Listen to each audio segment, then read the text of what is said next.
KRBrickBot, and this is Tobot VE Season 3 Mini number 5, Mini Big Boss, aka Bus King.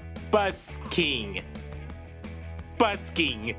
I don't know if that was intentional, but that does play into his entertainer personality. Again, a nice solid lime green box with some slightly darker shades of green, and the number 5 Mini Big Boss right here, and then Big Boss, robot and vehicle. This looks like to be the actual model of the toy, this toy, as on the side. Unlike the others, which looked a little more spruced up, the paint colors look more accurate to the actual toy here.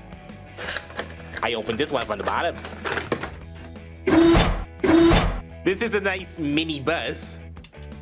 Here's the little wheels, just the base plastic colors. You have the good black, white line. And then bringing in the big boss, the big bus, comparing the side. It does have some of the same details. It doesn't have the toe key mounted on the window, which does actually clean up the side of the window neatly. Just a little bit of a square tab and pinhole instead of all this.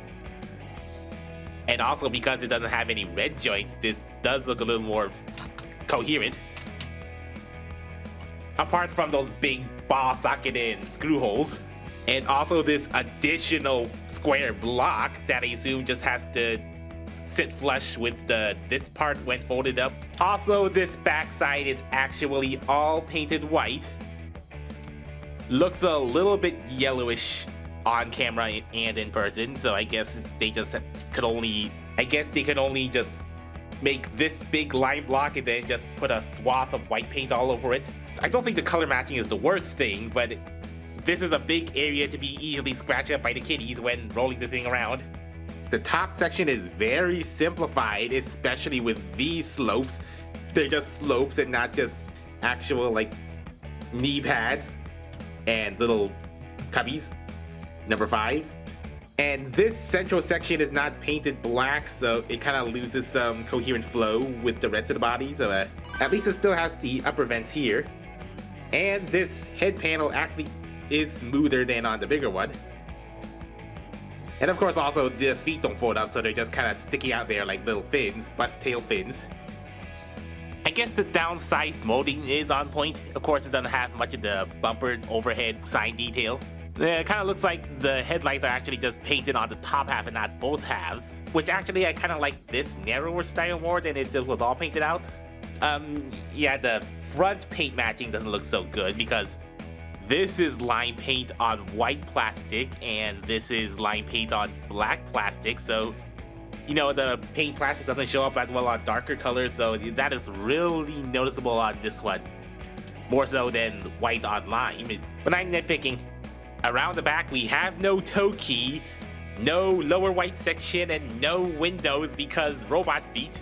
At least it has the tail lights and the exhaust ports, so.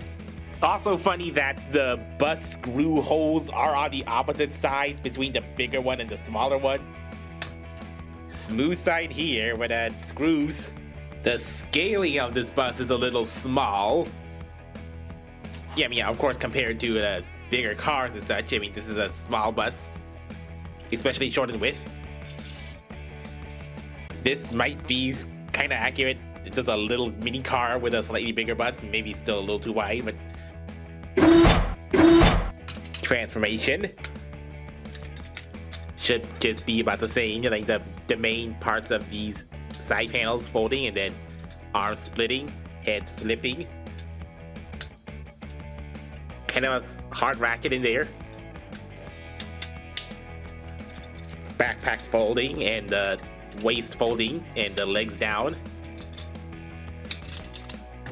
On first glance, it looks pretty much similar to the bigger Big Boss bus. Yeah, but with the simplification of paint, it just looks off. It's just a bit simpler. Like, for example, the completely white forearm instead of the lime. Of course, not much red in the joints, but at least they have it on the feet and the pelvic area. Not enough black in the, torso, the shoulders, the head. And yeah, it's not enough line here and not enough of actual details. It's just kind of a hollowed out bit implying something. And of course the biggest simplification is the legs. Just this is all one piece, so there's no folding it over to slightly clean up the look with big heel spurs. Articulation. The head, of course, is unmovable except for the unintentional soft ratchet click head plate. The little bit of paint chip on the face kinda gives him a mouth. Ball socketed shoulders and an odd cut outward because of transformation, and also the arms. It's ball socket arms that go inward, so you can only make him curl. But then this kibble gets in the way that's right into him. And of course, there really is no elbow. I mean, there's no clear distinction between elbow because not extending elbow. Forward and back inside. There's plenty of clearance for the legs. And the 90-degree knees that lead the way to the super waffly legs. At least there's slightly bigger gaps. Also a stylized square waffling right on the arms, unlike the intentional molding there. Yeah, just about the same. I mean, the arms are slightly gimped.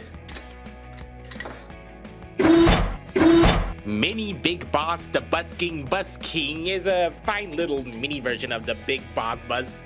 I mean, the arms are a little weird and gimped, but otherwise, this is a pretty good straightforward simplification, and also just other minor aesthetic, just simplification big bits. Other than that, it transforms pretty nice, it ratchets pretty nice, pretty good plastic. It's a miniature version of the non-existent Buzz Transformer in Hasbro, so if you want a little Buzz Transformer that's a smaller, not too big, little pocket-sized Buzz Transformer, this is a good option.